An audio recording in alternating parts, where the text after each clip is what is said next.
తెలుగు రాష్ట్రాల్లో ఉన్నటువంటి మాల సోదరులారా, ఎస్సీ వర్గీకరణ ముసుగులో దేశవ్యాప్తంగా ముఖ్యంగా మన తెలుగు రాష్ట్రాల్లో మాల సామాజిక వర్గాన్ని అన్ని రాజకీయ పార్టీలు టార్గెట్ చేసి తొక్కేస్తూ ఉన్నాయి. మాలలకు పట్టుకోమైనటువంటి కోనసీమ ప్రాంతంలో కనీసం మాలల వైపు నుంచి ఏ విధమైనటువంటి రెస్పాన్స్ లేదని చంద్రబాబు నాయుడు, అలాగే తెలంగాణలో ఉన్నటువంటి రేవంత్ రెడ్డి వారి యొక్క ఇంటెలిజెన్స్ వర్గాలు చెబుతూ ఉన్నాయి.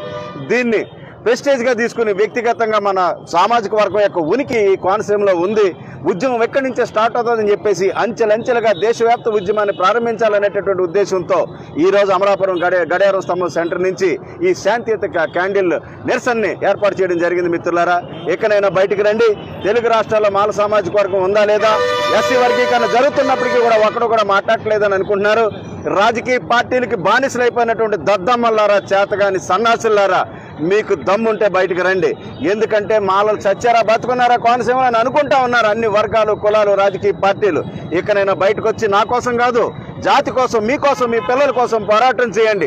లేకపోతే మాల సామాజిక వర్గం చరిత్రలో ఒకప్పుడు ఉండేదని అంతరించిపోయేటటువంటి ప్రమాదం ఉందన్న విషయాన్ని ప్రతి ఒక్కరూ గమనించాలి. మీ రాజకీయ పార్టీలు మిమ్మల్ని ప్రొటెక్ట్ చేయలేవు, మీ రాజకీయ పార్టీలు మిమ్మల్ని రక్షించలేవు. ఎందుకంటే ఎస్సీ వర్గీకరణకు అన్ని రాజకీయ పార్టీలు, ఈ తెలుగు రాష్ట్రంలో ఉన్నటువంటి రాజకీయ పార్టీలు అన్ని కూడా మద్దతు తెలుపుతా ఉన్నాయి. కాబట్టి మీరు ఎక్కడైనా మీ బానిసత్వాన్ని వదిలి, రాజకీయ పార్టీలను వదిలి మన కులం కోసం ఐక్యంగా పోరాడదాం రమ్మని నేను పిలిపిస్తా ఉన్నాను. వచ్చి ముందుకొచ్చి పోరాడతారని, నెక్స్ట్ నుంచి మన ఐక్యతను చాటుతారని చెప్పేసి కోరుకుంటూ doctor Ratnakar, national president for racks and mall Mahanadu.